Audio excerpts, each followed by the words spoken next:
Hey guys, it's Justine. Thanks for tuning into my Tool Basics series on YouTube. Let's talk nail guns. Alright, so the first thing that you want to know when we're talking about nail guns is that there are two different types. One is called pneumatic. That means it's going to be hooked up to an air compressor, and that's how it's going to get its power. And the other is connected to a battery source, which is going to be a little bit more portable, but both have their benefits. The other thing you're going to want to keep in mind is that nail guns come in different gauges, meaning the thickness of the nail. For most projects that I do, I use an 18 gauge, which is pretty thin, sometimes 16 if you're looking for something that's a little beefier, all the way from 15 to a framing gun. Alright, so here's a couple different examples of nail guns I might use. I'm going to walk you through the basics and just kind of point out the different features. So the first thing you want to do when you're getting to know your nail gun is to disconnect it from a power source. Right now we have no hoses connected to these guys, and I'm just going to go ahead and pop the battery out of this one. Alright, so the first thing you want to take note of when you're using a nail gun is that the gauge of it is going to be listed right somewhere in the information that's attached to the gun. So mine's right here. I'm using an 18 gauge gun, and for air pressure, it's always going to list the ideal air pressure on your gun. If it's not right on there, it's going to be in your user manual. Mine runs from 70 to 120 psi, so you want to keep the pressure in between there. Sometimes if your nails aren't sinking low enough, you can adjust it on there, but there are a couple other ways to do that right on your gun as well. It's a lot of buds. It's Attack of the Crows.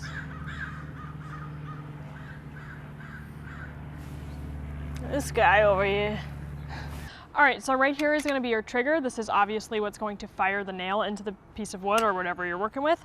Most newer nail guns have a safety feature right here where if this is depressed, the nail will fire, meaning if it's like pushed into a piece of wood, it'll fire, but if it's not, it won't fire. You can really see it on this green one right here. If this green part right here is pushed down, it will fire the nail, but if it's not, nothing's going to happen.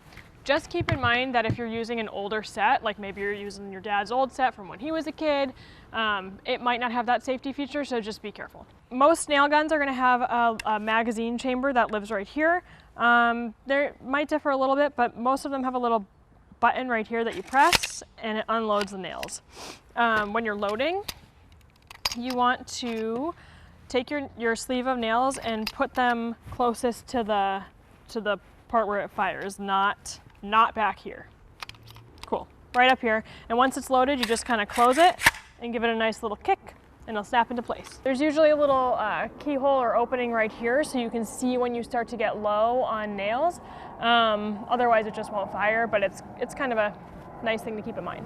Typically your nail gun is going to have a way to adjust the depth settings of the nails. Usually you want your nail to fall just a little bit below the surface of whatever material you're working with. Mine on this gun is down here. You can see it's got a little knob telling you one direction to get it to go lower and one direction if you want it to kind of sit a little higher on your material. For this gun, it's right here. So depending on whatever you're using, might be in a different spot. One thing that's good to know is that if you run into a jam, which hopefully isn't happening to you that much, most guns do have an option to open up this chamber right here so you can pull out whatever's causing the jam. On this gun, it looks like I'm just going to pull up here and my chamber opens like that. And that way you can see there are still nails in it, but if there was a jam, then I could just pull it right out. And then this kind of closes, latches back on, shut. On this nail gun, it looks a little bit different. Most of the time I see ones that look like this. Again, pull right up, and the whole thing opens so you can get whatever's in there out of there. And then when you close it, you just latch it back on. Ooh, snap it shut. The only other feature that I think might be worth talking about is this one right here. I hardly ever use this feature. This is for kind of bumping nails if you need to shoot multiples at a time. Mostly I think framers use them if they're just like going down the line. If you're using a smaller gun, I never use this option, but just in case you're wondering what it does. This gun also has a little loop to hang on your tool belt, and I just realized mine has a pencil sharpener in it, which has nothing to do with nails, but pretty cool. Let's nail some stuff. All right, so just a couple of safety notes before we start. Always wear eye protection, and as with any power tool, never point it at yourself, at anybody else, and always watch your fingers. All right, so real quick, when you're nailing things together, say you're nailing a piece of plywood to a 2x4, you just want to keep in mind the length of the nails. This can obviously vary project to project, but you just want to make sure you're not getting nails that are kind of going out and sticking out of the wood or going rogue on you. So, gonna just kind of test it right here. This looks pretty good. It might be a hair longer than double the width of this, but it'll work for this project. I'm just gonna kind of nail it like this. One thing that's really important to keep in mind is the length of the nail and where you're shooting it and where your fingers are. It makes total sense that a nail, when it's being shot with that much force, is going to go straight into a piece of wood. But since wood is irregular and tends to have knots in it, you always run the risk of it kind of hitting a knot and coming out the side in a place that you didn't expect. So if you're holding your piece of wood here and shooting here, you wouldn't expect it to come out here, but if it runs into something along the way, it might. So always keep your hand far enough away from the nail.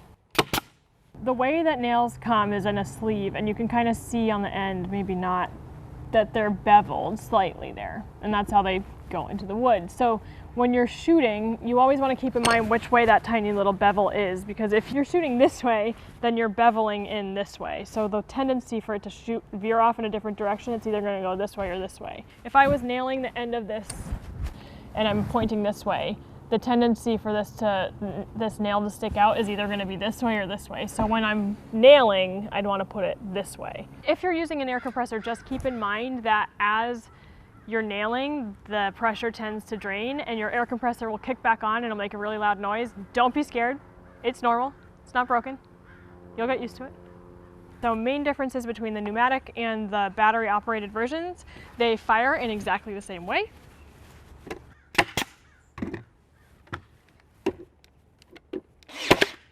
Battery operated nail guns are awesome. If you are just getting started or looking to make a purchase, I highly recommend getting one of these.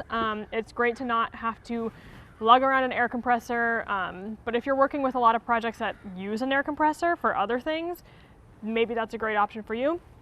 The only benefit that I really see out of using one of these is if you're doing a lot of projects with nails, the battery operated ones can tend to get a little heavy. These ones are a little lighter weight, which can be nice.